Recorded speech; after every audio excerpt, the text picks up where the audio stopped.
You're on. It's on. Oh, it's on? Yep, Okay. go ahead. Good afternoon, everyone. My name is Ben Evans. I'm with the U.S. Army Corps of Engineers and project manager on this team. I'd like to welcome everyone to the 2024 informational public meeting for the former Naval Air Station, Grosse Ile, Michigan. I'd like to introduce the project team at this time. Nathan? Hi, everybody. I'm Nathan Alexander, also with Louisville District, Army Corps of Engineers. I'm an environmental engineer, and I'm one of the technical managers for this project. Good afternoon. My name is Angela Schmidt. I'm with the Louisville District Army Corps of Engineers. I'm a human health and ecological risk assessor, and I do some technical support. I've been working on this project for about 12, 14 years now. Vicki? Hi, my name is Vicki Schneider. I'm with the Louisville District Corps of Engineers as well, and I'm with Office of Counsel. I've been with the Corps for about 23 years, and I've been on this project for about 3. Marianne? Hi, my name is Mary Ann Lee. I'm an attorney with the Louisville District Office of Counsel. Hello, I'm William Claybaugh. I'm an environmental engineer with the Louisville District. I've supported this project in the past, but I've recently come on as the contracting officer's representative. Are we going to go back? Yeah. I think there's a couple folks online. Yeah. And there's some more teammates that are attending virtually tonight. That would be Mike Maddox. He's with our Louisville District Public Affairs Office. And then also I'd like to introduce Jennifer Guffey, she's a Louisville District Travel Liaison. She's supported this project for 3 years now. And Peter Laurie, he's the project chemist for the Buffalo District, supporting the project for 5 years. Stephanie Stratton, she's a project geologist. She's supported the project for 3 years.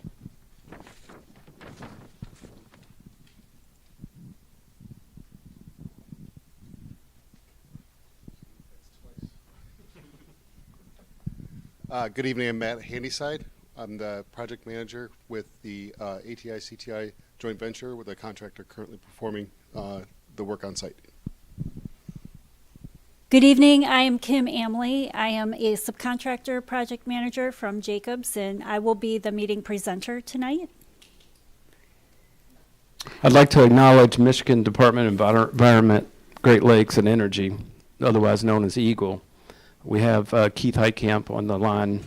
They're the regulator for the project, and I'd like to acknowledge Grosse Ile Township and Grosse Ile Airport as key stakeholders.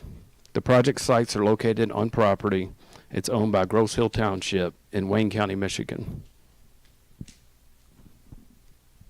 Yep. Hi, and I'm Megan Ruiz, also with Jacobs Engineering, and I'm the meeting facilitator and the community involvement coordinator. Thanks. Oh.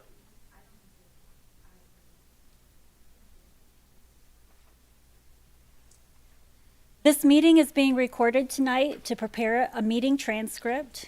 Your attendance at this meeting serves an agreement to be recorded. A transcript of the public meeting will be part of the administrative record. The public administrative record is located at the Trenton Veterans Memorial Library in Trenton, Michigan. During this meeting, we will review the history of the former Naval Air Station Grosse Ile, or NASGI, the regulatory framework for the formerly used defense sites, the purpose and objective of this informational meeting, and the status of ongoing environmental response activities at various areas of concern at former NASGI. We will also review community relation activities since the last public meeting was held on November 8th of 2023. The public is encouraged to ask questions, and a question and comment period will immediately follow the presentation. A handout with the acronyms used during the presentation and the fact sheet are available for reference in the back of the room on the table as you come in. The fact sheet summarizes the environmental activities at the areas of concern. And there is also a sign-in sheet for this meeting and to be included for future public announcements.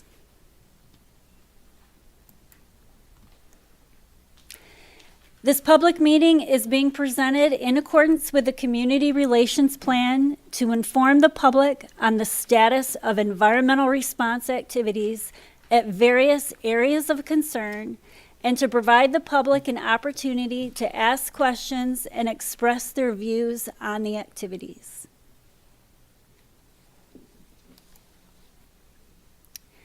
The land used to develop the NASGI facility was formerly used for farming. The former U.S. Naval Air Station was dedicated in September 1929 and served as a Navy airplane, seaplane, and blimp training site and U.S. Coast Guard rescue station during World War II. It comprised approximately 670 acres of land on the southern end of the island. The Department of the Army acquired 52 acres for the establishment of an Ajax Nike missile base, D-51. The Nike site operated from 1954 through 1963.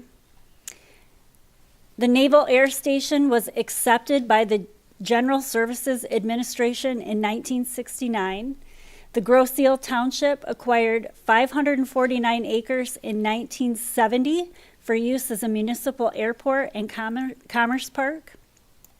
In 1990, the former Nike site was converted to a wetlands research area by the U.S. EPA.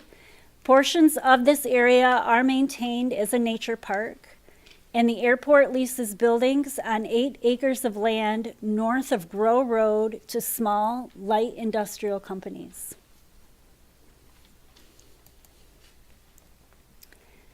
A formerly used defense site, or FUDS, is a facility or site that was under the jurisdiction of the Secretary of Defense and owned by, leased to, or otherwise possessed by the United States at the time of actions leading to contamination by hazardous substances.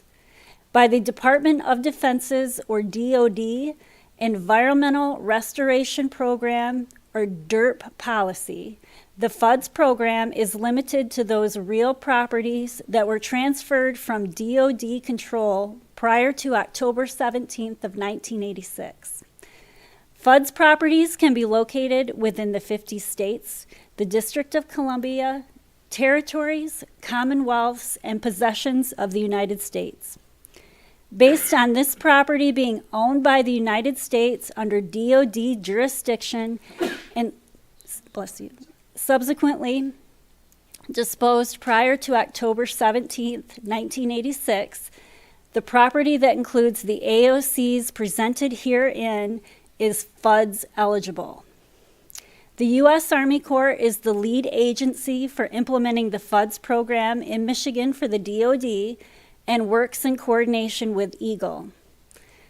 Cleanup is accomplished by following provisions of the Comprehensive Environmental Response, Compensation, and Liability Act, or CERCLA, and the National Oil and Hazardous Substances Pollution Contingency Plan, or NCP.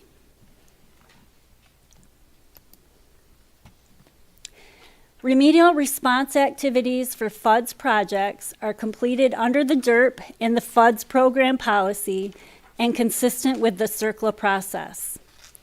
CERCLA provides the process for cleanup response when there is a significant threat to human health or safety or the environment. The CERCLA process begins by conducting a preliminary assessment for a site to determine if there is a release or threatened release of hazardous substance, pollutant, or contaminant, and if additional investigation or action is required to determine if there is a threat to human health or the environment or a safety hazard. If a preliminary assessment results include a recommendation for further investigation, a site inspection is then performed. A site inspection is undertaken to assess whether there is a release or potential release and the nature of the associated threats, and provide a recommendation on whether or not further action is necessary to respond to a potential release of hazardous substances or pollutants or contaminants or military munitions. A remedial investigation is then performed to define the nature and extent of contamination. If chemicals of concern are present at concentrations that present risk to human health or safety or the environment, a feasibility study is completed. Remedial alternatives are evaluated during a feasibility study. If chemicals of concern are not present at concentrations that present risk to human health or safety or the environment, then no feasibility study is needed, and the next CERCLA step is the proposed plan.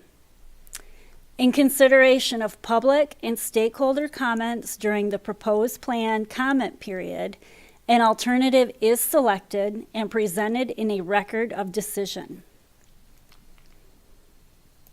There are several former underground storage tank or UST locations at the former NASGI. USTs are managed in accordance with the FUDS program policy. This public meeting is being completed as part of the Community Relations Plan for informational purposes.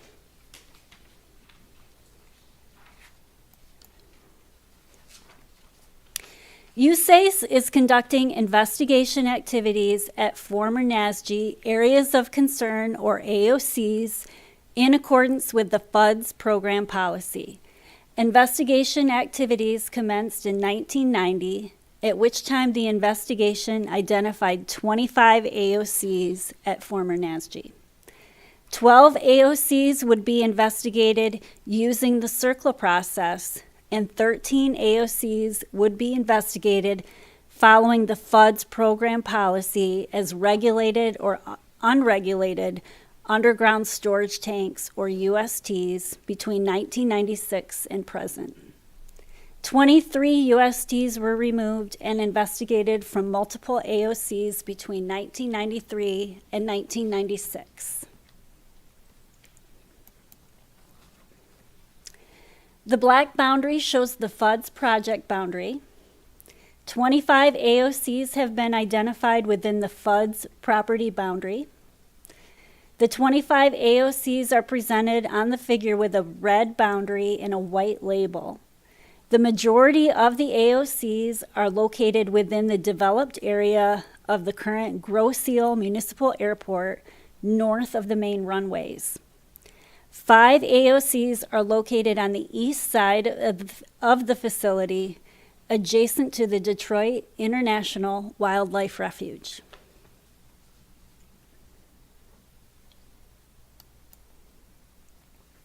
For purposes of this discussion, the AOCs have been organized into 2 groups based on their status in the CERCLA process or other environmental investigations. The groupings are based on the type of chemicals or former use of the AOC. USACE created AOCs to address former USTs and AOCs to address CERCLA sites. Now we'll go through each group and AOC. AOC 22 was determined not to be an area of concern and is not discussed further in this presentation.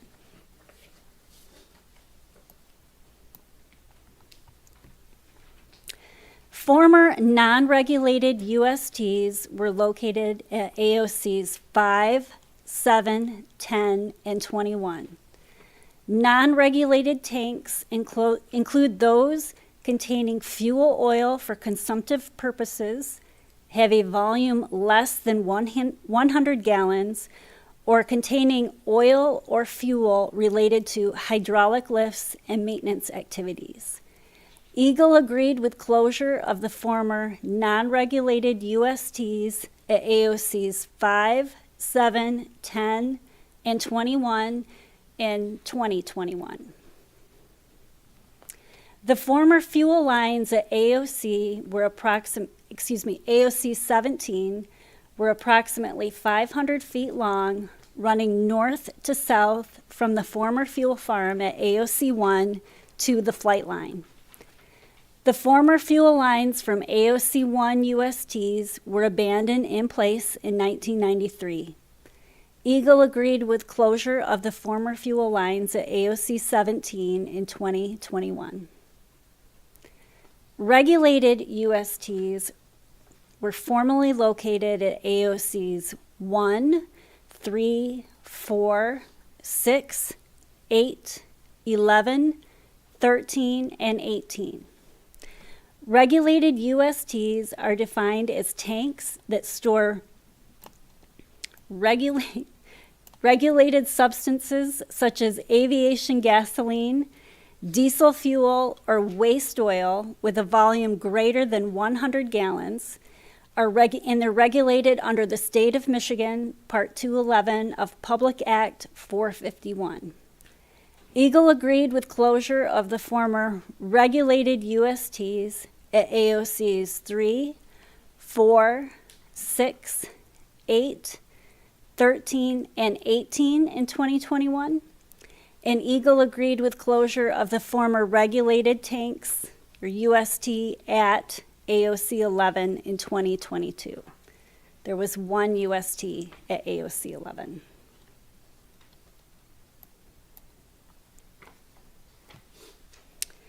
Environmental investigation activities associated with former regulated USTs are ongoing at AOC 1. 6 USTs that contained aviation gasoline, or avgas, were removed from AOC 1 in 1993.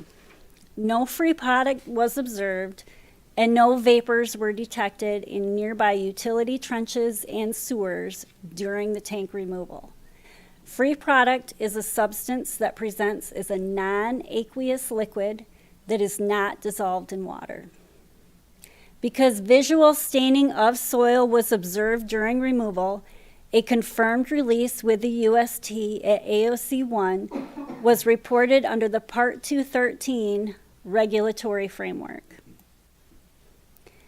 Environmental samples of various environmental media were collected over multiple investigations between 1993 and 2020. Data were screened against both the state of Michigan's applicable non-residential Part 213 risk-based screening levels and the volatilization to indoor air potential, or VIAP, screening levels to evaluate for potential hypothetical future vapor intrusion risk if a non-residential building were constructed. USACE prepared a final assessment report in June of 2022, and Eagle agreed with the final assessment report in October of 2022. USACE is planning for corrective action activities at AOC 1.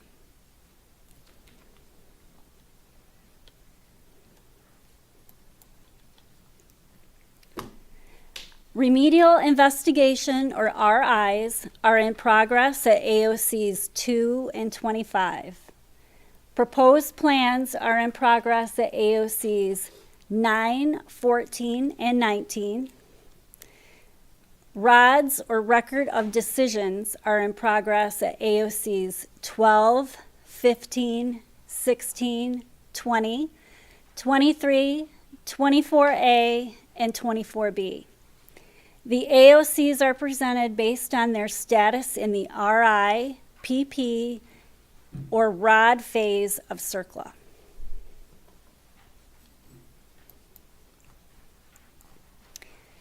AOC 2 is located south of Groh Road and north of the taxiways and consists of Hangar 2, or former Building 25. Hangar 2 was constructed in 1928. During the Navy's tenure of the property, Hangar 2 was reportedly primarily used for aircraft storage and administrative building and flight training. In 1970, ownership of that building, the building and property that comprised AOC 2 at former NASGI, was transferred to Grosse Ile Township.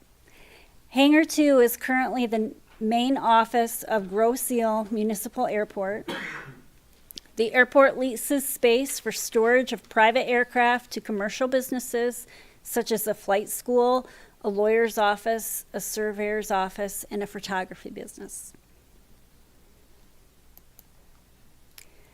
Previous environmental investigations conducted by USACE at AOC2 include an initial contamination evaluation in 1991.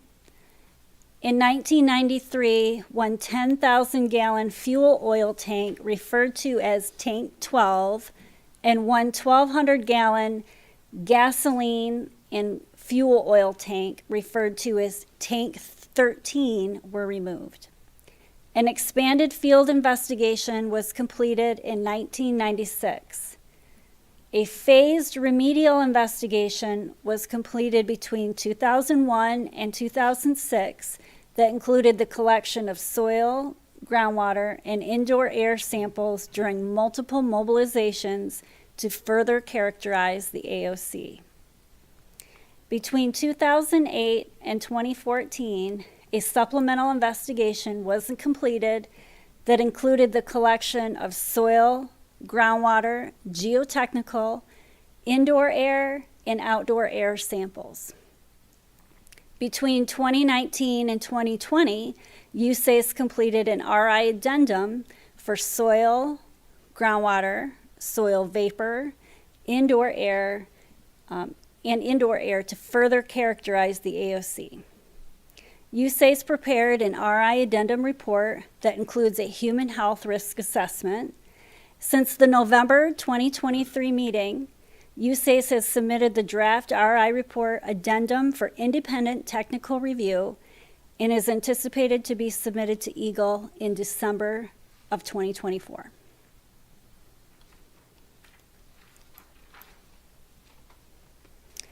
AOC 25, the former skeet range, is in the northernmost section of the former NASGI.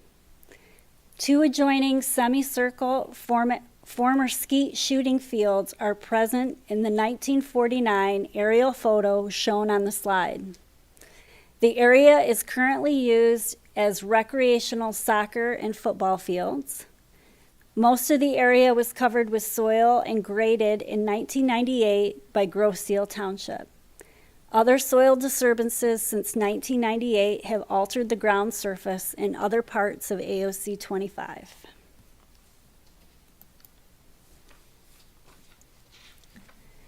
Previous investigations included a phased RI between 2003 and 2005. Based on DOD's historical activities at the AOC, the only chemical that was investigated is lead. The results of the phased RI are summarized in the 2007 RI report. All lead concentrations in soil were less than the EPA non-residential standard except for one location. Residential standard except for one location. U.S. EPA residential standards are used to evaluate if unlimited use, unrestricted exposure conditions exist. This single location is surrounded by concentrations less than the U.S. EPA residential standard and is covered with soil and grass. USACE prepared an RI addendum. Since the November 2023 public meeting, the RI addendum report was submitted to EGLE, and USACE is currently addressing comments.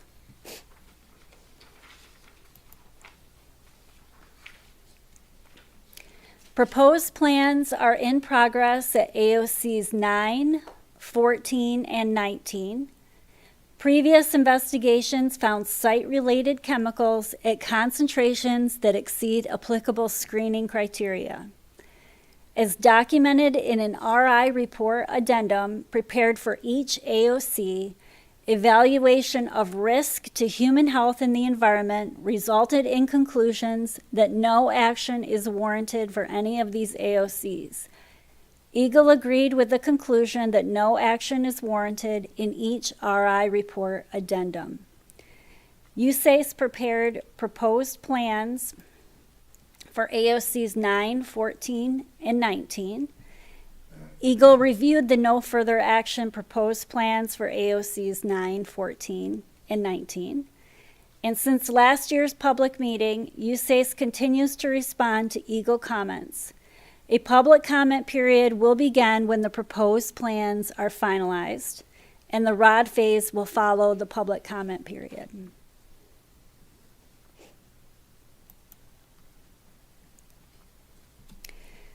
Records of decision, or RODs, are in progress at AOCs 15, 16, and 23. Previous investigations found site-related chemicals at concentrations that exceed applicable screening criteria. As documented in an RI report addendum prepared for each AOC, evaluation of risk to human health and the environment resulted in conclusions that no action is warranted. Eagle agreed with the conclusion that no action is warranted in each RI report addendum. Eagle agreed with the no action proposed plans for AOCs 15, 16, and 23.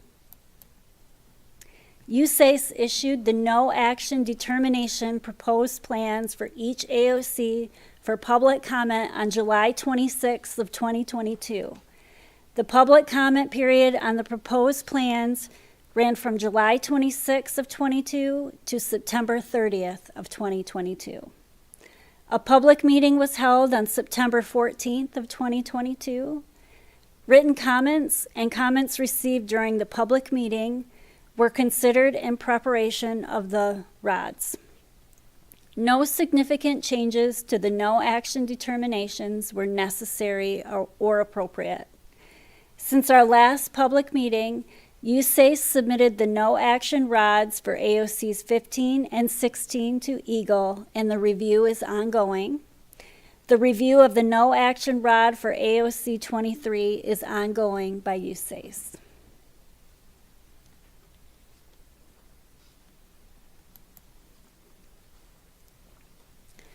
RODs are in progress at AOCs 12, 20, 24A, and 24B. Previous environmental investigations found no site-related chemicals at concentrations that exceed applicable screening criteria.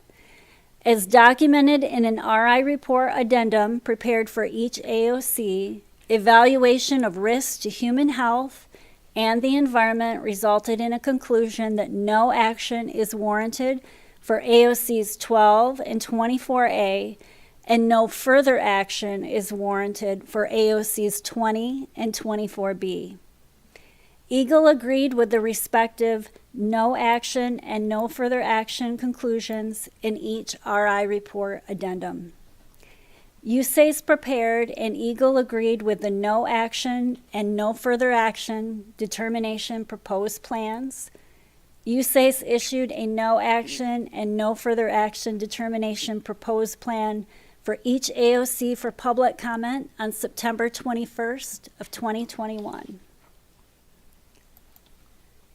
The public comment period on the proposed plans ran from September 1st of 2021 to December 14th of 2021. USACE conducted a public meeting for the proposed plans on November 30th, 2021. Written comments and comments received during the public meeting were considered in preparation of the RODs. No significant changes to the no action and no further action determination were necessary or appropriate. Since our last public meeting, USACE is finalizing the RODs for AOCs 12, 20, 24A, and 24B.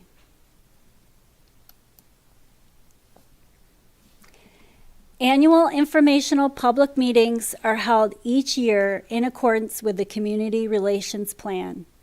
USACE welcomes public comments regarding environmental response activities. Public comments can be submitted to Mike Maddox, the Public Affairs Specialist, at the address identified on the slide. And actually, this is a general address, and it will go to several public affairs officers.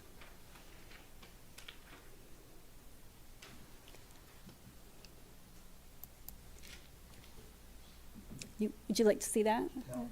Can you go back? I can go back, yeah. I'm so sorry. Absolutely. This thing, I don't have any of the other sheets, I just want. The whole slideshow? This address is in No, the, I'm taking a picture of this. This is in the fact sheet as well. This is, okay, This address is in the fact sheet. just please. That way it's easier. Sorry, thank you. No problem. Historical and new information is available in the public administrative record, which is located at the Trenton Veterans Memorial Library in Trenton, Michigan.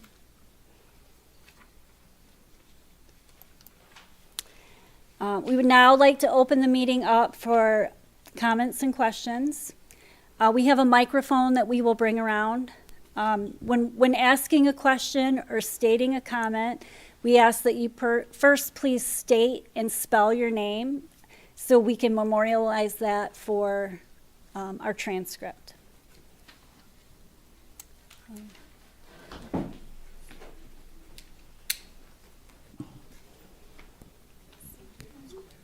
My name's Margaret Shelton, M-A-R-G-A-R-E-T, Shelton, S-H-E-L-T-O-N. So I'm a little behind the curve on this because this is the first time I've attended. And I come from a little bit different background in manufacturing. So when I appreciated your presentation, but when we look at data, like in my company, we look at data. So it's, it's not in a kind of book report type format. Like I would see, if you're talking about all these AOCs, I'd see them charted and I'd see open issues and, just so it's like all on one page and then you can kind of go through it. Do you guys ever do anything like that or is this always the format that you use? Yeah. Hold on, can I take that microphone back? I can go through it. Okay, so the answer to that question is we collect the data and we write reports. Okay. So we do summarize things like in the fact sheets. We have data analysis, data packages, but that's generally, it's appended to the reports. Okay. So it's not something you would show, like, if I were to show something about, let's say I'm manufacturing something and I'm going to tell you, here are all my potential options that I'm choosing. I would see that graph, like here's 1, 2, 3, 4, 5. So that's what I'm kind of getting at. So you guys provide a report, but you have data and then you append it to the report and do you distribute that to, like you distribute it here or is it just internal? no, first of all, the report is based on the data. So that's what we do. That's our Right. jobs. We assess the data and make determinations about it, present that in the report, looking at not just raw data, but site characteristics. We look at site features and all of those things are presented in the report. And the reports are in the library. They're also available online, right? Or do we have the On the site anymore? Louisville, yeah, the Louisville site, yes. So they're accessible. So I guess what I'm getting at is like, I'll give you an example. So when I say this is the first time I've attended, so I'm just curious.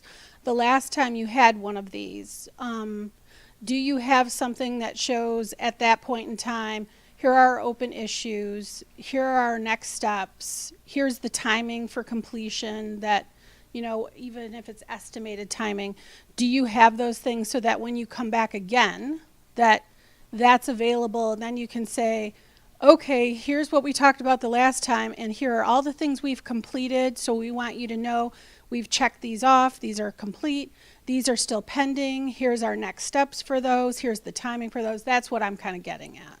So when I say data, like, we want to see, like, your timing plan, your next steps kind of thing. Right. Well, that's why we explain the CERCLA process. So we track things by AOC and by project. And on the slides for each of the AOCs, because they're different locations, right? They have separate issues. And that's what we just went through. So it said, Kim said since the last meeting, we're working on this, or this is the progress. So you have to take that understanding where we're at in the CERCLA process. So maybe that's Yeah, Not I what guess, you're- I'm thinking of it charted differently, so it's not report-like. So I think it takes If it's not in one location, it just takes longer to kind of go through and kind of, Well, the data- consume it is what I'm The getting data at. is in one location in the reports for each AOC. So we don't treat Grosse Ile as Grosse Ile, we treat the AOC, the areas of concern. So those are like your different businesses, if you want to think of it that way. Okay. You use different things there. They're in different states of investigation, in progress. Like some of them she mentioned were in proposed plan phase. So that's eventually we get to the record of decision, and if there's no action in it, then that ends there. Otherwise, if there's an action, something, a remedy, something we need to clean up, et cetera, it keeps going until we're done. So you're coming in at a site where we started off with 25 AOCs, and we only have 2 left that were still in the primary initial remedial investigation phase.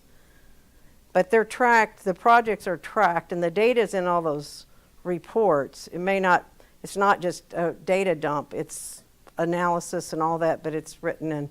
The reports are standardized. When she went through the CERCLA process, she has it up here. Mm-hmm. So you can see each one of those reports have a standard format that we follow so that regulators or anybody that's reading a remedial investigation knows that section 1's the introduction and 2's the background and 3, like nature and extent or whatever section it's in, conceptual site model.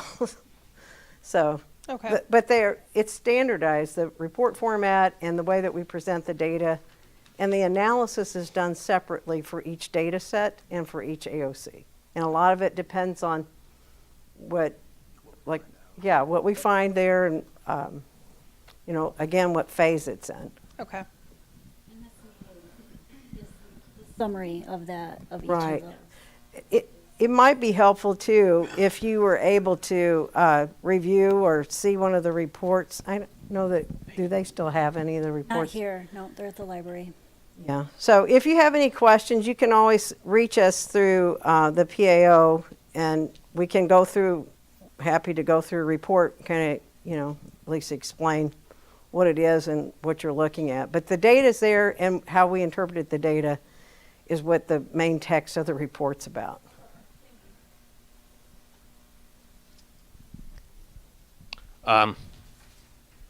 Good evening, Derek Thiel, Thiel, is the last name.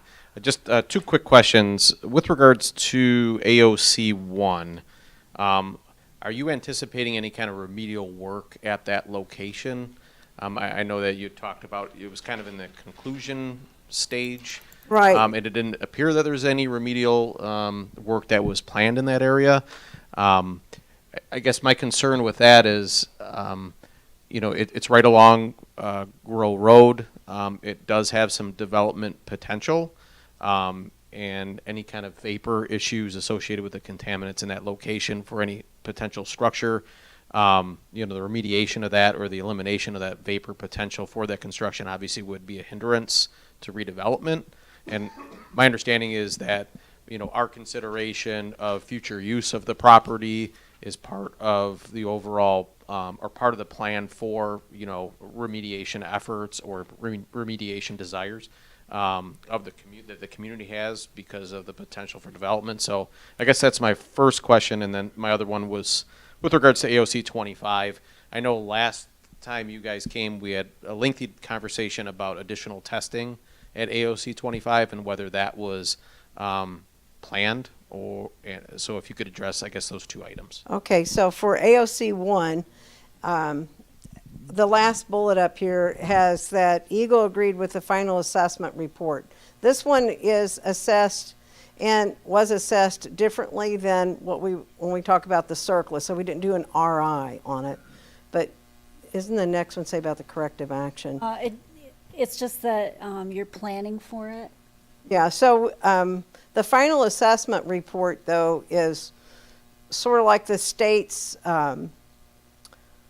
equivalent to a feasibility study. So what it is that we need to do there, I don't believe that there's any vapor. It also has a corrective action plan included in it. That's what I was saying, not the plan.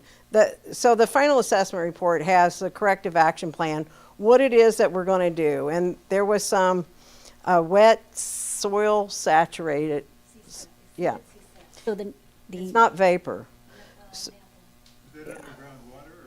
No, it's in the soil, and we were gonna do a soil removal. It's a small amount of soil, just clean that up. I don't have any, I have the figure that you gave. We can show you on a figure where it is, and make sure that we look at that report. But everything else at that site, we looked at residential. so is it okay if I add?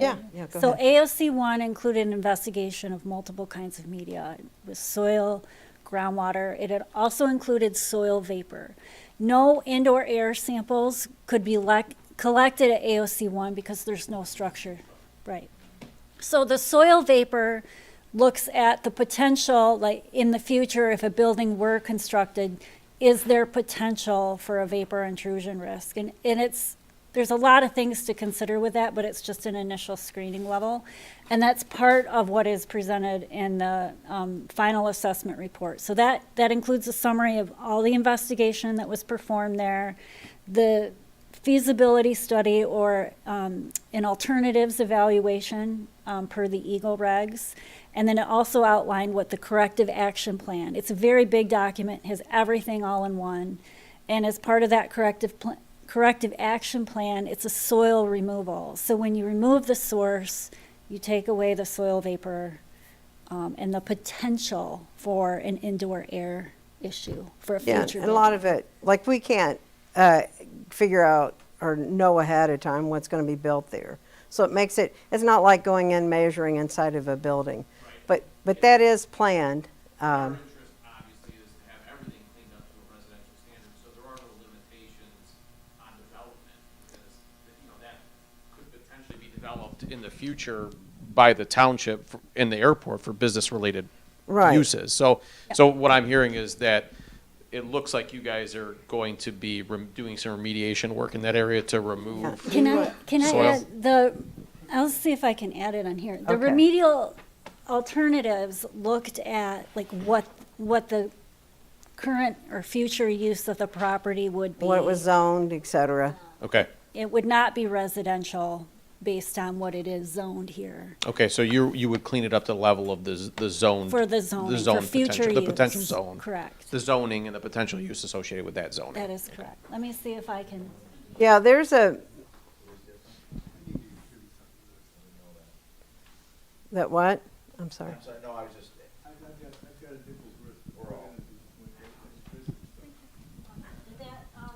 another question on 25? Yeah, or you want to finish this one first? Sure, let's finish with AOC 1. Okay. I don't know how to work this. AB. It's been like 8th grade since I last used one. I'd like to add some comments here. Bill Heil, is that, okay, Bill, can you just state and spell your name for me? Heil. Thank you. He and I have similar concerns. I want to talk about Area 2 when I'm done, but there was questioning here about what standard you test to. I've read data back all the way to the original first time this stuff was studied, and it was pretty much agreed that they were going to remediate to a non-residential standard because they weren't anticipating at that time that there would be any further development of the properties here. Mm-hmm. Now we're at a new stage, it's a new time, there's been some work done. Some of the concerns in terms of hazard are behind us. This is fine. But we might be wanting to talk about a new and different and higher standard. And so that one of the questions I had was related to that. If we want a new higher standard, we don't call our public relations officer to kick that football off. How is that initiated? Is the Corps ever doing that? Or is there a basic policy saying we remediated it to what you said whenever that date was agreed on? And that's as far as we're going. That's my story. I'm sticking to it. That's my first question. Okay. Do you want? No, I'll take that. So there are parts in the process that we look at the reasonably anticipated future land use. That's what we call it. Reasonably anticipated future land use is determined, one, by the what's current there, how is the property zoned, what's in the deed, because a lot of times when the DOD transferred property. So we follow certain regulations for USTs, for example, are different regulations, different criteria than what we would clean up to or remediate to for an area where there's residential housing, right? And USTs are different, a little bit different program. So there, again, there's different criteria, and we use the state. We prepare closure reports, and once those sites are closed, we're pretty much done with them. If they're closed with the state and everybody agrees. So You might be answering my question, because this process that you're talking about, especially when you're saying closed, is closing to a remediation at the standards we agreed on way back when. If we Well, wanted these to are do to the- something different, is there a method by which we can reappeal for something new and higher? there are, but first of all, there's two programs. So the USTs are pretty much automatically, they're buster or underground storage tanks, et cetera. So their criteria and their cleanup criteria is set a lot different. Sure. And it's risk-based, but the surplus sites, again, we look at the contamination that's there, and the criteria that we use, we look at residential and compare it to residential standards, non-residential standards. We look at the risk, potential risk associated with it. But in the final decision, what the Army Corps, what we can spend money on, and under our programs, we have to look at, for the FUDS program, the reasonably anticipated future land use. And if we clean that up, or if the site meets that criteria, then we move forward through the record decision and we're finished with the site. Never to return again. If there is contamination there that we don't leave it in place, but if there's contamination there that we can't clean up or we don't clean up, that means that they can't use it for the reasonably anticipated future land use, then we keep going. Thank you. That Yeah, that I answered mean, the it's hard question. it's hard to say that, but there are sometimes land use changes, but That's what I'm talking about. I mean, Right, this that has been going happens. on a long time here but now. if the site's been closed, you have to, I don't know if it would be, It it depends doesn't on the bring site. up- We'd have to go back. Yes, I Depends on the understand site. that. We'd It have to depends go on back the and look site, at it the- depends on the chemical you're talking about. Exactly, and- Arsenic isn't like trichloroethane. I mean, everything's different. Well, and the Right. land, like how it was cleaned up, a lot of times we meet the standards anyway, the residential standards, so for the underground storage tanks, for example. But they, like the saturated, the saturated soil, for example, that's not really something that we would look at in a risk assessment under CERCLA. So there's different criteria. Underground storage tanks are ran by the state. We have to use the state criteria. That's what we're supposed to be doing by law under the right regulation. Each location is a bit different and you adjust to the circumstance, but there is a way to ask to reinvestigate if we want to adjust for the future. That's what I'm hearing. Right. Thank you. I got one other question. I want to go over to I'll get back. AOC 2. Now that was a hangar, I think, that was used for maintenance of aircraft. And I remember looking at a disc on a map. I think it was chlorethane that was there. Now that stuff, as I understand it, I'm going to call it a mean motor scooter. I don't know what else to say, but it has a long shelf life, and it goes down and it waits for a while and becomes a vapor and moves. That takes surveillance over a longer period of time because it might sit there and do nothing for X number of years, and X plus 5, and it's doing its dirty work. What do you know? What do you have recently on 2? I believe that's our public offices. We've had some people who have had some illness there that are no longer with us.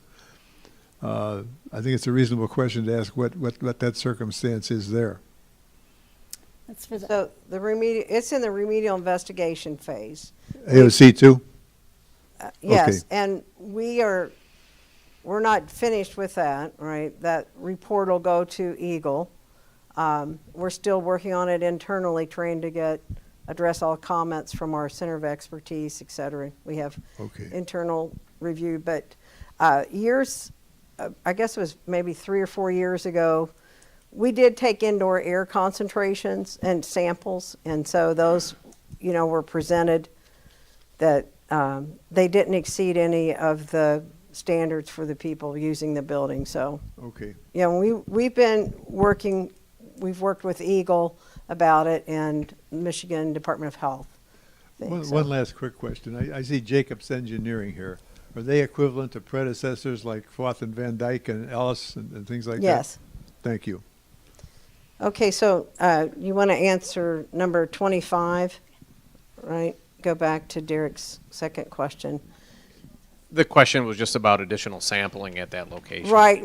Last year when we were here, and the year before that, I guess, when we said we weren't going to do additional sampling at the site because we feel like that we've characterized the site. We found a lot of information about how the site was used, how it was constructed, when it was graded, and then all the fill and the construction of the soccer field. So that's a report that has all that information. Mr. Harmon was here last year, and he said he couldn't really answer it because he hadn't read the report. So Eagle has reviewed the report, and we're now addressing comments. So it's gone through multiple internal reviews and third party, the report has. So we're getting it finished. Okay. So based upon those comments, is there the potential you may do additional testing, or have you guys pretty much closed out that possibility? Well, we did a risk assessment in that remedial investigation, and it doesn't show any risk. So legally, we are, that's what determines whether or not we move forward with a remedy or an action, a remedial action. So we don't believe that one's needed there, and we're coordinating right now with Eagle. So.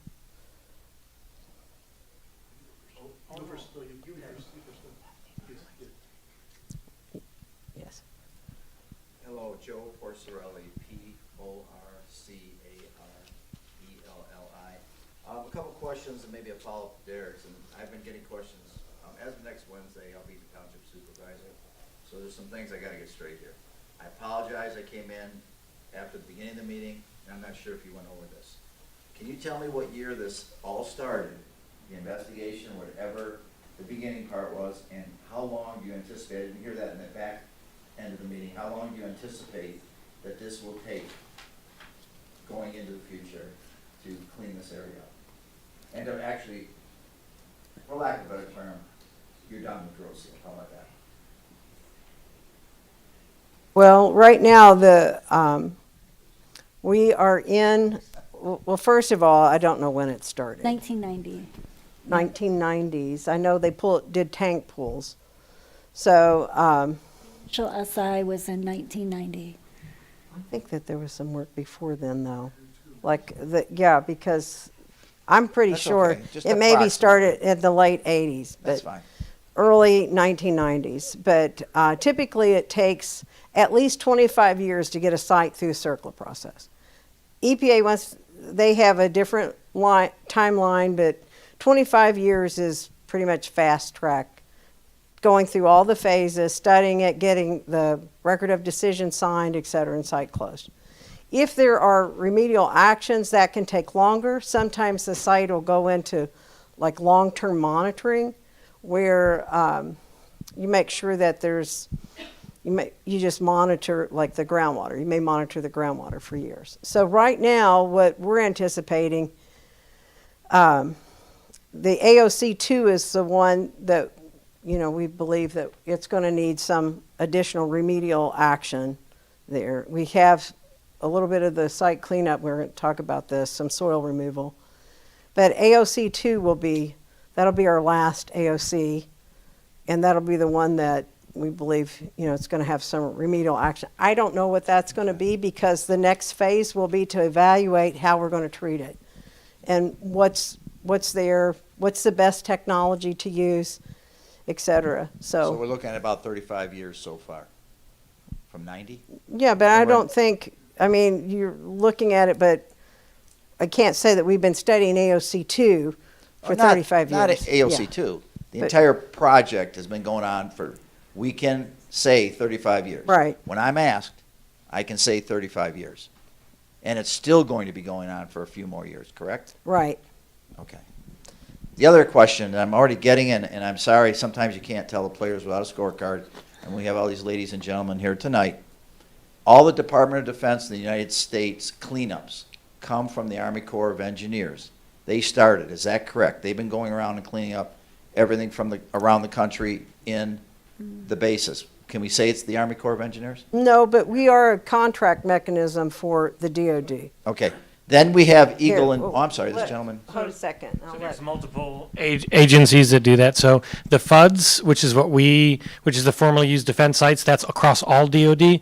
The Army Corps of Engineers is the people that run that. So regardless of what branch of the military it used to operate. So this is, Naval Air Station, Army Air Force. It doesn't matter. It's all Army Corps of Engineers. If you're talking about active military bases, No, I'm just talking about who Okay. is the lead for Grosse Ile then would be the Army Corps of Engineers. Now we Correct. have Eagle involved also, Yes. which is through the state. correct. Correct. So we have Eagle going through this and they're working together with, Army Corps of Engineers. okay, is there any other federal agencies that are involved in this cleanup now here? EPA was involved in the Fish and Wildlife Service. I thought, so the For- DNR is Eagle now. Is that correct? Not the EPA? No, US EPA owns, or I guess had part of the property that's now part of that National Wildlife Refuge. That's the right, but But you just asked me federal agencies, so those are two federal agencies. that are involved in some of this cleanup. Yeah, but see, this is a formerly used defense site, and the Army Corps of Engineers has delegated authority. We are, what are we? The lead agent. Yes, we're the lead agency, so we lead the investigations. I just need to know so I can answer these questions Yeah, when, no, when I'm- people ask me. Because you have so many different agencies involved here. Well, we don't know all the agencies either, you're right, the government's big. There's a lot. Well, I'm talking, all I care about, no It's offense. Grosse Ile. Yeah, I don't care about Sault Ste. Marie, I care about Grosse Ile only. So, okay. You keep mentioning Grosse Ile. It's not Grosse Ile. It's the formal Naval Air Station, not the entire Grosse Ile. I want to make that clear. I did mean entire Grosse Ile, I'm sorry. Yeah, no, if I'm you just making that inferred. clear, yeah. I meant that, I mean Grosse Ile Naval Air There Station, might be period. another federal agency you contact if something else is on Grosse. Oh, that's a good point. Oh, If it's- yeah, no, I'm just talking about your project of the cleanup at the Grosse Ile Naval Air Station, period. That's what I'm talking, thank you, but if that's, I hope you didn't infer I meant everything, because we gotta call all kinds of people. Okay, one more quick question, the follow-up to Derek's. We've been working for years, and I know we went round and round, and that's just business, over the last 10 years about AOC 25. The bottom line is, last year I was told, just telling you what I was told, it was retested, and the levels are safe according to the, did they say residential or something else? So It's the, residential. I'm sorry? It's residential, the EPA residential. Yeah, that was it, EPA residential.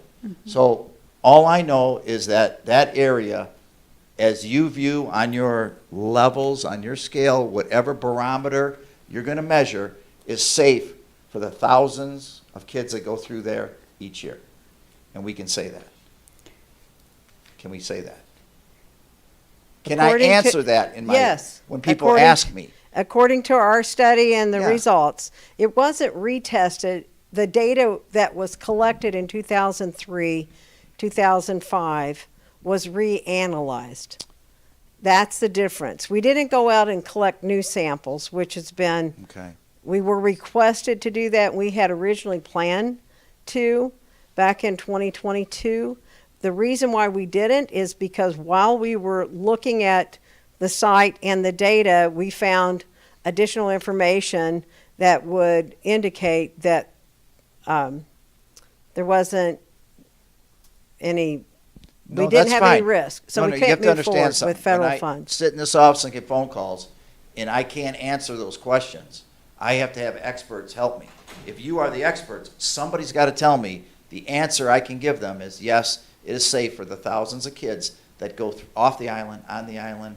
They all go through there in tournaments, they go through the practice fields, whatever, is safe. That's all I need to know. That's all I want to know right now. And I can do that. And no offense, you guys said yes. So, I- I mean, you said, yes, it is. I can say that. You would agree with that, right? Is that not an Yes. agreeable? Because I can't dance with people. I can't dance with them saying, we're not sure, but they accept. No, if it's safe, it's either gun or banana where I come from. You know, as a police Well, chief. this is a banana. Okay, well, as the police chief, we used to say, it's one or the other, it can't be both. Right. So, No, I understand. You know, the bottom line is great. I hope it's safe, and I believe you, but I want to be able to convey that, because I would look very foolish by saying, I just attended another meeting, I've been here 11 years, I think now. I came as the police chief, I came as a township trustee, and I don't want to use the word unfortunately, but now, next Wednesday, I start as a township supervisor. I didn't mean that, unfortunately. I mean, keep coming here. Okay, that's what I meant. I don't want anybody to misunderstand that one. So, okay, thank you. That's all I needed to know, because I got to give answers. And when I give answers, they better be straight answers. I don't want to dance. I don't want to spin doctor. I don't want to do anything, because it's, you have to understand, you guys, you're going on your planes and leaving.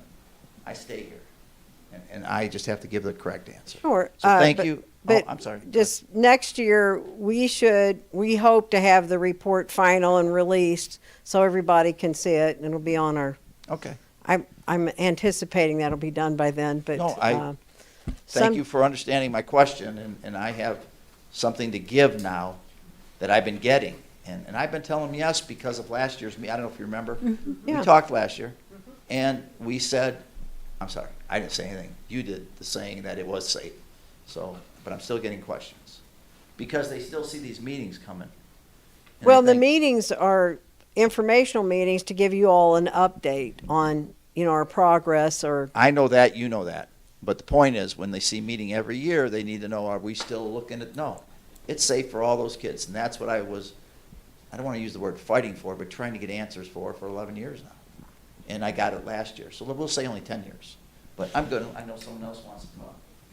Thank you. Welcome. Thank you. Kyle DeBose, K-Y-L-E first name, last name DeBose, D-E space B-E-A-U-S-S-E-T. I'll start with things I'm appreciative of for you all.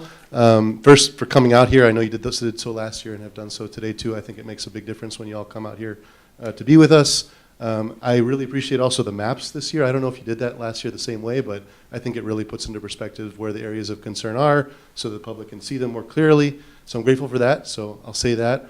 Now I kind of want to go into questions if I can. On AOC, Area of Concern 2, what do you know what the remedial steps are going to be there, or that you expect to be there?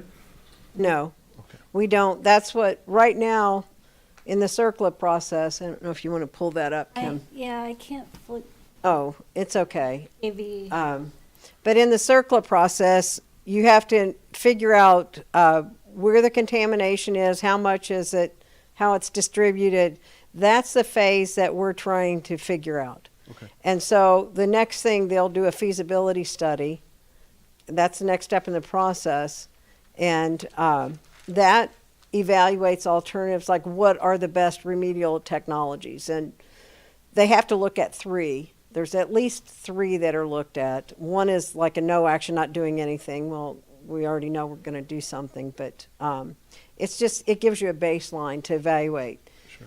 And so I can't really tell you at this point, we have estimation of different things, but. Is there any concerns for the township in terms of what people that are there now? Should they be informed of what the plan is there, or like any health concerns? No, not that I'm aware of. We are less than the Michigan values. That's what we coordinated with. We sent the data as soon as we collected it, and it was validated. We coordinated that with Eagle because this was at a meeting when we were here. They informed us of a lower standard for TCE vapors. And so we don't believe that there's we didn't find any imminent, substantial, anything that we needed to do immediate a response right away. Gotcha. Yeah. Just so I understand that, so you're saying that for the TCE vapors, Eagle informed you of a standard that was lower than the one you were looking for? Or no? Well, it was a Michigan Health Department. Oh. It's an occupational standard.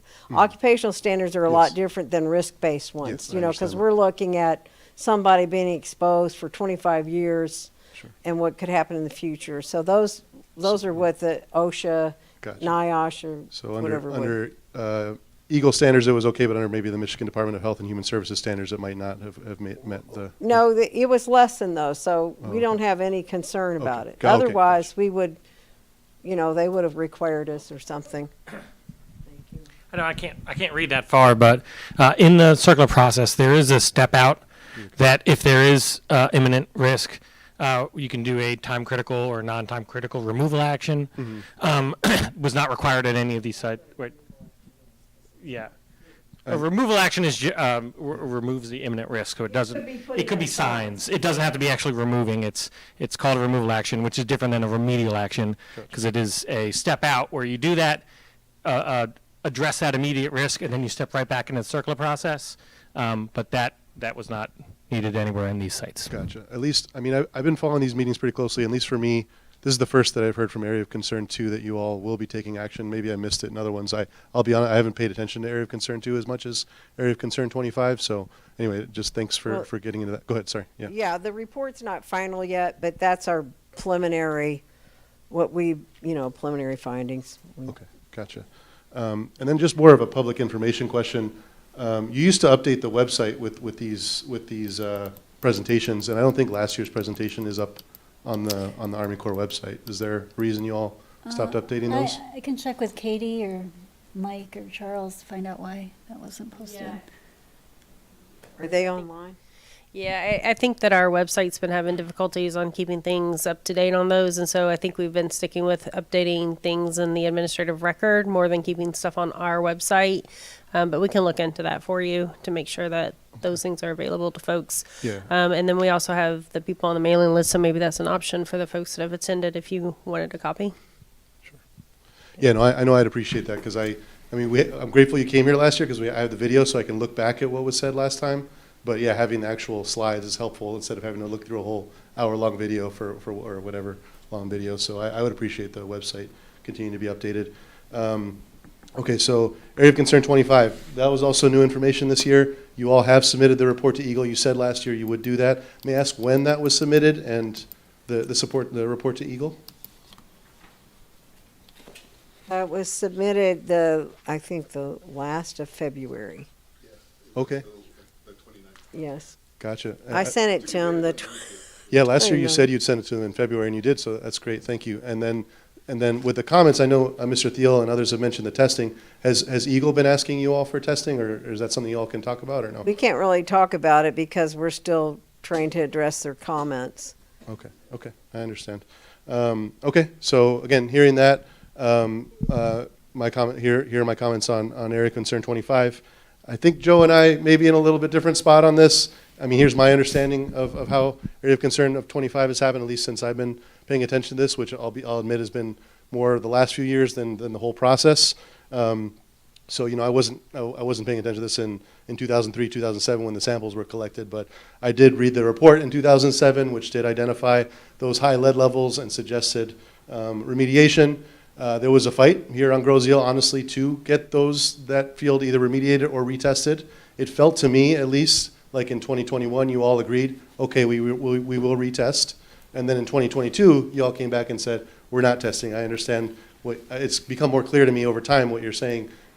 Part of why you did that is because of the risk assessment that you all did and decided not to do further testing. But it feels strange being in the public of having an investigation saying that we should test, we should remediate this, and then you all go back and not really explain a lot of why. And I'll just say on the risk assessment, I understand residential standards are at a certain point. For me, that as we've talked about, is a very, very risky area in terms of just the kids that are playing and interacting with the soil, which is different even than a house or something like that. I mean, sometimes kids go out and play in their lawn, but it's like you got like young 2-year-old kids that are, they're supposed to be playing soccer, but a lot of them you see messing around in the dirt, sitting down, playing, that sort of thing. So I've understood what you said. I think Mr. Harmon at the last meeting was very hesitant about the word safe because I know that's not a word you're supposed to use. It's just that it wasn't clean, or that it's clean to the standards that you understand them to be. But again, my real concern there is the younger kids there. I would like it to be retested to just be safe. The other thing that feels new to me in this presentation is it feels like as we've asked for this testing, you all are now trying to put it on Grosse Ile that was covered in soil in 1998. That I don't think even that was in the last in the last presentation. So I understand that might be new information for you all, but again, just for us in the public, you all tested this in 2003. After that soil was done, you did find high lead levels in one area, and now we're saying that you don't have to test it. So again, it's just very concerning being in the public, the way that it's kind of gone back and forth, the way it's been explained. Again, I would strongly encourage retesting just to be absolutely sure about the safety there. And I understand that your position is that you not test it. I'm curious what Eagle says. I know that's not something you all can say, but I'll be asking Eagle and pushing Eagle to push for that testing too. So that's basically my comment. So to follow up to Kyle, Joe, Derek, so what they asked for is kind of what I'm getting at is, so for example, the AOC 25 comments that Kyle made, because he has this, background where he's been paying attention for quite a while. If we had that information of, okay, at whatever, 2023 meeting, this was said, this is what our next steps are, these are our action items, here's our timing, we could see that right now, okay? We're not just vaguely wondering if that was said. We would know. We'd have that in the document. That's what it's not that I have no issue with what you've done here. I think this is good information. All I'm saying is when people like myself or soccer parents are saying, well, I want to know about all these AOCs and what they are and what this means to me and timing. Okay, by timing, I mean dates. So what's going to happen in this date? Here's this time frame, even if it's a frame, an estimated frame. All I'm getting at is all this information they're all asking, we should be able to, if we meet you again next year, have that in our hands and go, okay, we talked with you about this last year, here's what you said, here are the action items. Like somebody should really be taking minutes here. There's a recorded transcript. So somebody does recorded. transcript, okay, Yeah. and that's good. So who gets to have that transcript? It goes out on the, in the public. It's available Yep. to everybody. Yep. Okay, good. So that's all I'm getting at is that I really don't want to have to listen through the whole transcript. It would be nice if we had, in most companies, and I know government they don't think of themselves as a company, but maybe we should. You have an action plan, you have a timing plan, you have next steps. That's kind of what I'm getting at when I ask for those things. So just, that's just a follow-up. Can you state your name one more time? Oh, I'm sorry, Margaret Shelton. Margaret Shelton, thank you. Bob Zelasko, Zelasko. Thank you folks for coming. 7 people here, so somebody's paying the bill here, and we appreciate it. I think with reference to what the questions from Mr. Porcerelli, Mr. DeBoussier, and Ms. Shelton here, we come here every year and you have, what, 20-some areas of concern? Is that correct on this map? 25. 25? Mm-hmm. If you had a chart, every time we ask a question, you reference a phase of what it's in. If we had a definition of the phases that associated with the chart and you listed the 25, at least we would know where those particular AOCs are at in your program. And we could come to the meeting next year, show that chart, and quickly see what we've done in the past year. Just a suggestion. Getting back to just a couple simple questions here. When you establish your AOCs, when you did 1990 or whenever you put this all together, just a couple basic questions. You used what you referenced as your CERCLA process or procedure. Basic questions. Could somebody answer me this? Simple. For example, how many sample sizes do you take per what area when you go in and you start to establish an AOC? Second question, how far down and how deep do you go to take these samples?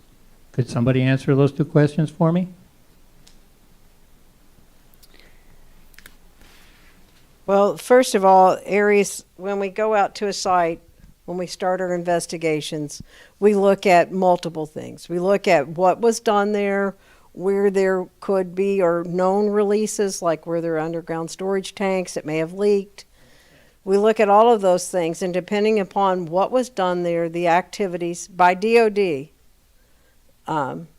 that's where we focus our investigations. If it makes sense that the areas geographically are separate, you know, we may give them at a different AOC, a different number, and look at them. But so that's the first thing. Procedure is not standard? There is a hazard ranking system that is used by the US EPA for Superfund sites. We use the process, but for formerly used defense sites, we have certain criteria that we have to make sure that it meets. That, like Kim said at the beginning, a FUDS site if it was transferred before 1986, right? So those kind of things. We look at, again, what DOD used there. We have standard operating procedures for certain types of installations, for like radar stations, when they were used during the Cold War versus World War II, and the types of chemicals and activities that we use there, and we start from there. And that's, sometimes we have, like at Grosse Ile, at the former Naval Air Station, we have one AOC that we called it an AOC, but it's not. It wasn't an AOC, it was just some debris and old refrigerators or something that was placed there. And so even though we called it an AOC originally, it was taken off the list. So there's actually 24 of them that we investigated. I understand what you're saying. For example, if you're going to approach an area that has a submerged tank, which is on your definition of terms here, you would approach it differently than you would just a space of ground. Absolutely. But I'm just looking for some basic, simple numbers. If I was to go out here, this garden that's out here, it's this plot of land. I'm going to establish it or not as an AOC. I have criteria that I'm going to measure to define if it is an AOC or not and at what level it is. So in order to do that, I'm going to take some basic measurements. How deep do I go to do that? Well, for example, for underground storage tank, the regulations in Eagle, you have to sample so much on each side and underneath. So I think it's 6 feet underneath the underground storage tank where it's at. So there's requirements and standard operating procedures, protocols, there's sampling designs and things that you apply. It just depends on the type of site that it is. And now to go out to a site that you don't know anything about, which we don't know anything about your garden. We don't know what was grown there, when it was used, how deep are the roots, etc. So we characterize it. We look at the soil, the surface soil, we'll look at the subsurface soil. And if we're characterizing a site, we'll sample until we don't get any contamination. And how we define contamination is using residential standards. Let's take a site, the Skeet site out here. For example, you're familiar with that one. You've got it identified on your map. You approach that. How far down do you go to take samples? Well, until you hit, like for soil samples, we generally go down to the subsurface till we hit the water table. And here, I think at that site, it was around 6 to 8 feet. So we did take some subsurface soil samples, but like the one sample that we had an exceedance of residential standards, there was one sample. We explained that before. Samples taken underneath it to all around it were all less than residential standards. So for that particular location, that single exceedance, we felt like it was bound. We knew where it was at, and it was at that single location. So that's what we do. We figure out how far the contamination is. You don't know by looking at it. And sometimes you have to revise your sampling design or take more samples. I understand what you're saying. That's why I asked you how deep do you go, because you don't know what to expect. Right. You're looking at that site for the very first time. Now you're going to define that site and categorize it and put it in your program. So what would the basic criteria be when you approach a piece of property, not necessarily an underground tank? How many samples per what area would you take, and how deep do you go? Just some numbers. Yeah, you can't really give a set number because there is no set number, and it also depends on what phase of the circular process. So you take samples in multiple phases of the circular process, but each one has a goal of what you're trying to do. So when you're taking samples in the SI, what you're looking for is you're looking for basically presence or absence. You're looking to see, is there contamination there or is it not there? And so that's going to be a different sampling methodology and the sampling plan than in the RI when you're looking for nature and extent. And for nature and extent, you really need to bound that contamination. So you're going to go and you're going to make sure that when it's vertically bound, that means you have a clean sample around it and underneath it. So you know that it's not any, we have it bound. So you go deep as you need to go to make sure that what you have, that contamination bound on all sides. Does that answer your question? No, I understand what you're saying, but again, you're going to go so deep. But what determines how deep you're going to go when you're approaching it for the first time? You don't know what's there. You got to try and find it. Pardon me? Yeah. We analyze the samples, and if we need to, we go back out. Correct. And sample more. That's why I'm asking, how deep do you go on an initial like that? Pardon me? The geology, it varies from place to place. Yeah. And the soil, we go as deep as the water table. Once it hits the water table, it's no longer soil. Then groundwater, we would sample that. We have we'll put in wells and take samples. They put in wells at depends on the aquifer, where the water is, how it's just laid out, etc. So to ask us now, before we know anything about the site, it's impossible to answer your question. But we do use statistics to help us determine how many samples are needed to get an estimate of the concentration that's there. That's the goal. We want to know where the contamination is, how far vertically and horizontally it goes, and we sample until we get no contamination. We have to do that. That's part of the remedial investigation report. We'll mention the SI. The SI is one of the initial things that you're doing at the site to go out, the site inspection, to go out and say, is there contamination there or not? So you go to places where you expect the spill had occurred, or there had been some release, maybe there were where the underground storage tanks were. You go to those known locations and sample. A lot of times we don't know. DOD hasn't used sites, for 50 or 60 years. We have to go back and look at site plans and building numbers and try to figure that out. We're still doing it. And if you looked at a lot of those sites when they showed the site history, and you see like the RI when there's 3 different times when we did RIs, what happens is we took an RI, we looked back, we analyzed the data, and we realized there's data gaps. There's places where we don't have sufficient data. We're going to come back and we're going to collect more data. And then we collect more data. And then we come back, we analyze it, we look at it, we realize, hey, wait, we need to collect even more data, and we have a supplemental, an RI addendum or a secondary RI. What you call it may be different, but in general, we don't stop sampling until we are convinced that we have all the data that we need to adequately understand what is exactly happening at the site. And that can vary from site to site, but when you see those like broken up different RIs, that's what happened. Okay, I understand. I just wanted to know what was the initial step to identify the category of an AOC. And I thought there would be, somebody would say, well, we go down at least this far, and if we don't find anything, we go down farther. Now this lady gave me one unit of measure. She said the water table.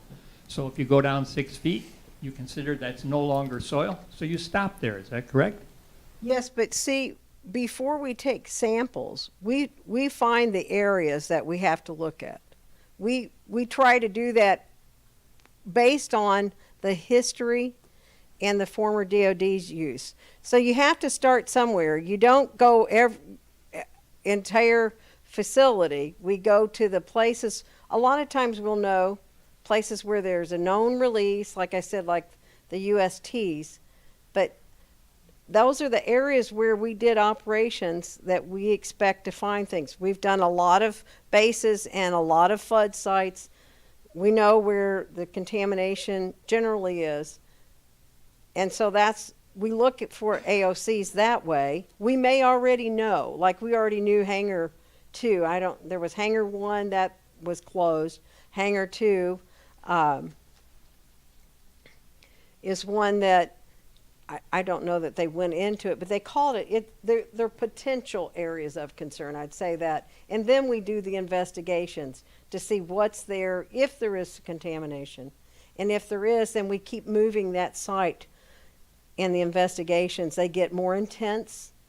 We do more characterization. So it's kind of, telling the story about the site. You have to learn about its history, how it was used.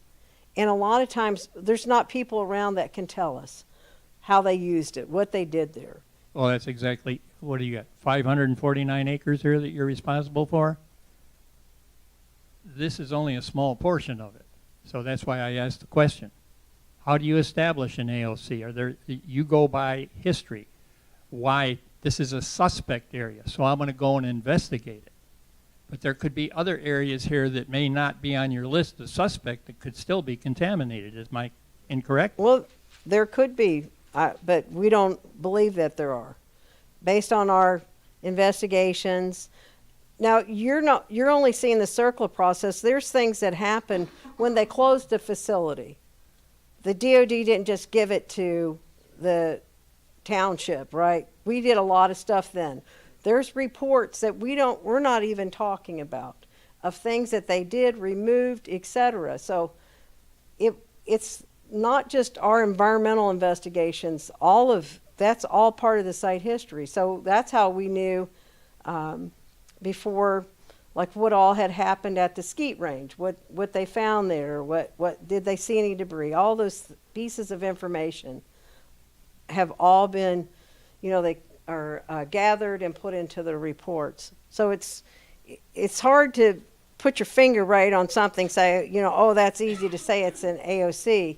It's not that simple. We use property boundaries, et cetera, that can help us. Yeah, so like what she said, we do our due diligence and we use historical records. We do interviews in the PA, which is that preliminary assessment. We try to figure out what's most likely, and then we go back and we actually look for it. But like you are correct that we can't prove a negative. We can't prove that there's no contamination anywhere else. But if it comes to light that there is contamination there, the FUDS program allows us to open up a new project, and we will do that. And so it doesn't mean that these are the only, these 25 AOCs, that's it. Once we're done with this, we're walking away from this property forever.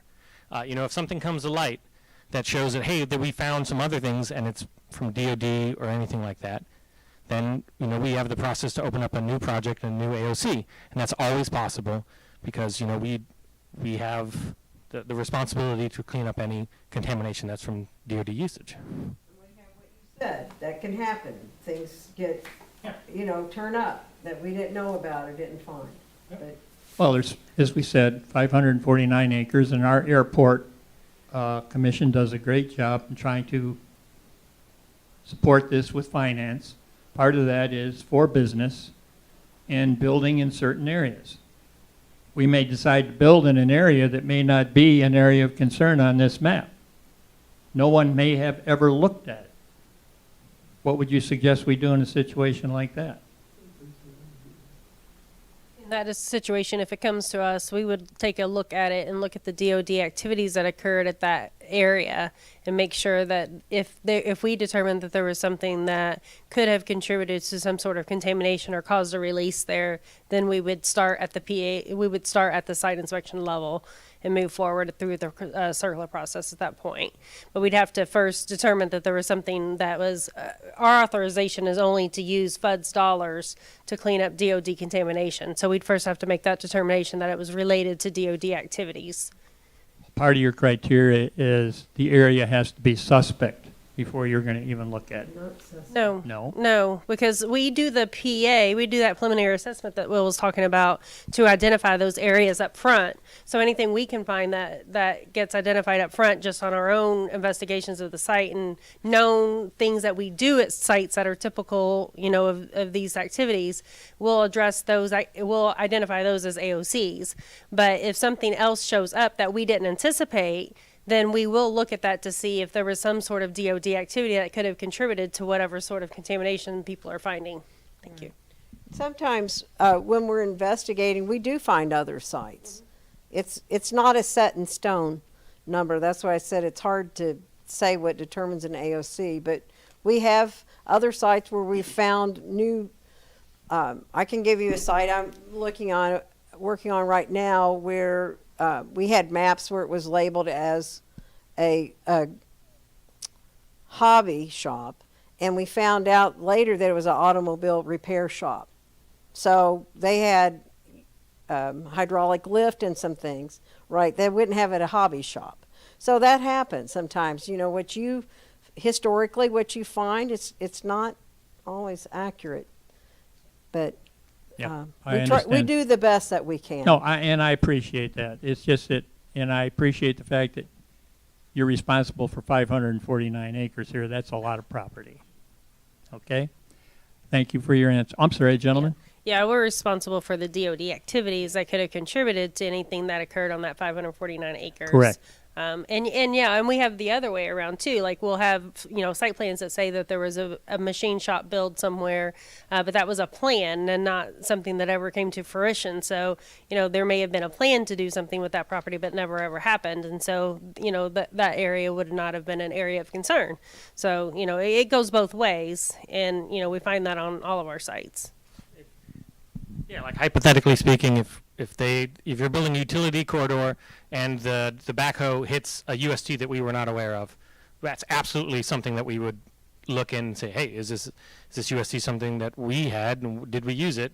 And now it's one of our AOCs. And things like that happen quite often where we're not the ones who identify it. Or if you dig hoe and all of a sudden you see free product, which is basically just pure diesel, pure aviation fluid. That's what we mean by free product. If you just go into it and you just see, there's just diesel here, and that's happened before on other sites as well, and then we open up a new project there to see if that diesel is from us or if it's from a next door, if it's not from DOD usage. But I appreciate what you're saying, but if a contractor was to come out here, he would not have the knowledge that you people have to really identify if there was a problem there, and he may just overlook it, may oversee it. Oh, well, we write plans, and we oversee the contractor's work. So, you mean Construction worker. construction contractor? Not related to one of our projects.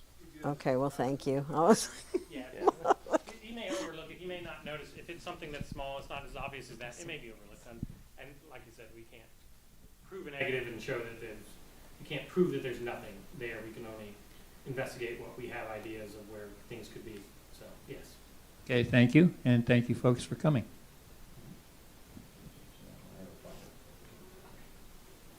Janelle McNee, MACNEE. I'm the airport manager, and just kind of piggybacking up of what Derek was mentioning in AOC 1, and piggybacking on what Margaret was saying is when I'm looking for developers or whatever, and I'm trying to figure out a timeline for any future development, from my position here in helping generate revenue, since we're an enterprise fund, it makes a big difference for me in that timeline for any future development. So in the case of AOC 1 and where you are in your steps in your process in order to either remediate it or close it out, maybe I should use AOC 2 because there's an actual building structure there. It would be helpful for me if I were to get like an avionics company, here at the airport to be able to, and they go into having to redo that whole building, what that would look like from my standpoint, or the area of concern 1. So just kind of wanted to wrap that around full circle. Okay, so you'd like to see a timeline or estimation. And the other thing that I would ask is when you have plans or for the future, that you communicate those with us so we can make sure that we are addressing what is the planned future land use. Yeah, no, that's a valid point. That's a valid point. So we need to communicate. Correct, right? But I would have never thought really to say, oh, okay, well, where are they in their process, being that we only communicate, once or twice a year. So it's good knowledge to know. So thank you. Okay, well, we'll try to do a better job and maybe have some progress meetings or something. We can work something out, so everybody's informed. Good. I want to just make sure I didn't interrupt you there. For explanation purposes, so I understand this, and I've learned something new tonight that I didn't realize, and actually Bob is the one that brought this to fruition here to see how you actually do this. If I was under the assumption I was wrong, Grosse Ile Naval Air Station, they have an area, let's just say, of 100 yards by 100 yards, and all we did was look at the grass for 30 years here. We did nothing to it, never. So your investigation shows this square was nothing here, wherever it's at. It always was just grass. Your investigation only would not make you do any testing on this area because you had to investigate certain areas. We were under the assumption, and I'm not the only one because we talked about this, when I was the police chief, I drove up and there was a young lady over on the tarmac and there was hundreds of these barrels this big. Hundreds and hundreds of barrels on the tarmac. And I just said, hey, basically what's going on? And she said, well, these are going out on a truck. These are all going to be tested. And I said, oh, okay, that's what I thought. The program has started. So I was under the assumption probably back 15 years ago, or at least 10 years ago, that you would come to the Grosse Ile Naval Air Station and this is your cleanup. It had to be DOD, I get it, not something else. But the only thing here at that time, maybe a couple places over there, could have been from other buildings, I get that, and maybe some tenants and things like that. So as long as you had on this square no prior knowledge that anyone did anything to it, you wouldn't test that area. That's what I'm getting tonight. For explanation purposes for me to give out, not all of Grosse Ile was tested. Grosse Ile, again, sir, sorry. Grosse Ile Naval Air Station was not tested every 25 meters or every 25 yards or you did not go around this place and go boom, boom. And if we find something, then we go further. If we find nothing to whatever, and again, whatever your length is, you go down, whatever you do, that's, under your standards. So I'm correct by saying that there's probably many areas of this Grosse Ile Naval Air Station only that probably didn't have a test because there was no prior investigation that maybe something occurred there that could contaminate it. Is that a fair, am I saying that correctly? No prior knowledge. Yeah. Or during your investigation, you have to investigate it first. Right? Well, we gather information. That PA is a preliminary assessment, is a long process. And like I said, that when they shut down the installation, there's certain things that they go through. Mm-hmm. So we get a lot of information about what was at the building, especially the ones that are more recent, like, in the 70s. Well, this space closed in 69. Mm-hmm. So, yes, we did not test every inch of the former Naval Air Station. Or every 25 feet. Yeah, not every, I didn't mean Right. it that way, but that is your, I need to know your process so I can explain that. Yeah, but it's very detailed, though. We go to great lengths to make sure if there is any potential for contamination, we find it. That's our job. We're like, we're investigators. That's what we do. We try to find it. Okay. But we don't sample every place. And the part of it, if you're looking at an area that's concentrated, you don't want to have all that uncontaminated area because it can dilute your sample. So we try to focus on the areas where we expect to be contamination, right? Not out in the gray areas or out in the wooded areas where there weren't any buildings or activities. expect, but suspect that there's a possibility. But if we found drums there or something, we would Yeah, go out, you no, know, that's, so. no, I'm just talking about, you don't go around, let's just say this is the area right here. Take testing, and that's part of your investigation of, that's what, I think this is what this gentleman was asking, is how does he know, or how would you know if you didn't go to this one large area that had nothing, supposedly nothing, that nothing's there? So that is your policy and procedure. That's all I need to know so I can explain that. Oh, I may be able to find there's a couple of original reports that were done prior to the circle investigation that talked about where the contamination was, and eventually that morphed into how we developed AOCs. And But if you. That's okay, I don't, no, that's, you have It's enough work pretty to do. old, No, I'm just asking for explanation purposes. Now, forget about my opinion, I just think it's a little different that the federal government, and who they contract to clean up, and who they contract to oversee this project, when they go in, I mean, it's true, you could miss it by doing it the way you're doing it. I mean, Well, you really could. That's the way we do every site. I mean, Well, okay. it's I- not no, our I'm not saying it's process. right or wrong for you. I have it, The US EPA developed Yeah, no, this process. I for have trouble Superfund doing sites. business that way in my business. But you That's gotta. all, so we're good. Yeah, so we're looking for where releases were occurred. And if you think about when environmental regulations were developed back in the early 70s, they were developed to address catastrophic things. You know, where we didn't have, where there were pollution, uncontrolled releases, abandoned sites. So there were a lot of really obvious places, and since then I guess they've been focused now, a better understanding of how to investigate a site. Okay. Then at least I have the explanation and how you did it. This is the first time I heard of this tonight, honestly. Not that you didn't say it before, but I just didn't catch it. Well, we have the problem of being intimate with all of what we throw out acronyms. I mean, it's overwhelming to me sometimes, the abbreviations and things. So I can see, we may have said it, but it may not said it in a way that was understandable. No, I'm sure if You you know, said so- it, I mean, you said it, I didn't catch it, I get it. That's not relevant. I'm not trying to knock you for anything. I just have to, once again, explain it correctly when it comes to me. Because I'm not going to call on you anymore. You're all gone. You know, you're down in Louisville and wherever you guys. You can call Kim. No, or, I'm not Matt. calling anybody anymore. I did 10 years of phone calls. I'm done with the phone calls.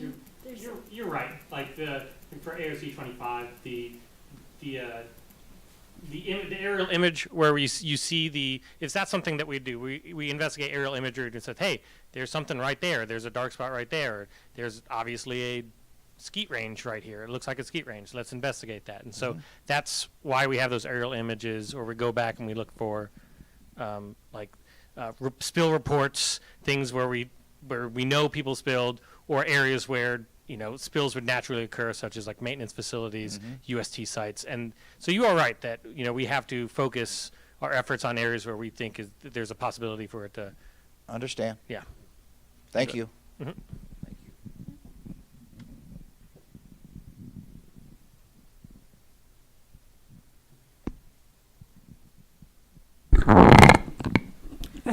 Are there any more questions from the public? Okay. So I think I just want to.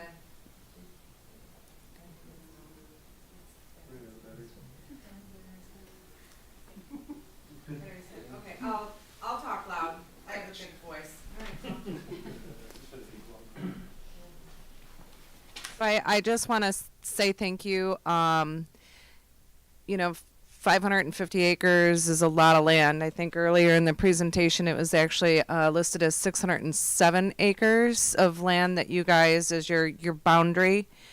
And there is a lot of site history here. So I appreciate the explanation of understanding your overall aerial view of how you guys determine the areas of concern, because I think that you did a very good job at explaining that you don't just look at, some random, you're not going to randomly dig a hole. It sounds to me that you come in, you look at a site, you say, okay, what is the overall history, site history of this site?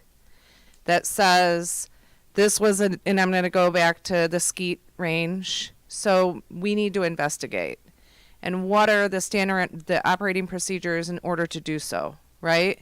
And correct me if I'm wrong, but that's the way that I hear that you guys you came in, you looked at the formal Naval Air Station Grosse Ile to determine where those areas of concern are and how you're going to address them.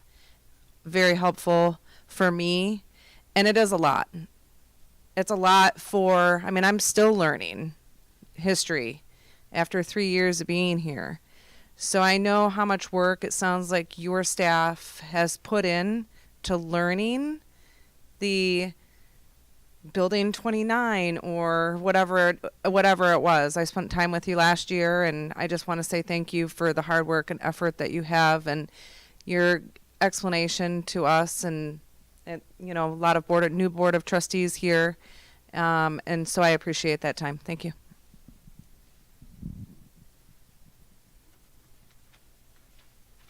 Okay, well, just in closing, we anticipate another meeting next year about this same time that will come in and give updates for each of these AOCs since this last meeting. And we have some notes here that we'll talk about and how we can improve on that communication. But we really appreciate everybody coming out tonight and being here to ask questions. And thank you for coming. Thank you. Thank you for understanding some of the questions.